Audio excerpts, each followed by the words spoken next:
Arestado ang isang lalaki matapos nitong paslangin ang kanyang sariling asawa sa barangay Pinaring, Sultan Kudarat, Maguindanao del Norte. Nito lamang 30 ng Nobyembre taong kasalukuyan.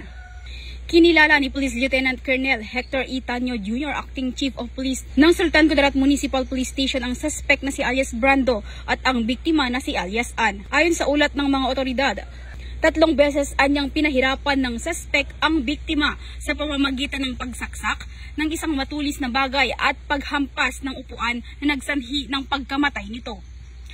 Rason ng suspect, may sakit umano siya sa pag-iisip na pabugso-bugsong sinusumpong at biglang nandidilim ang paligid dahilan ng nakagawa siya ng hindi naaayon sa normal niyang gawain.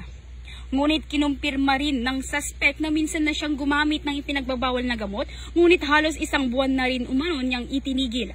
Huli na rin nakumpirmang nagdadalang tao pala ang naturang biktima.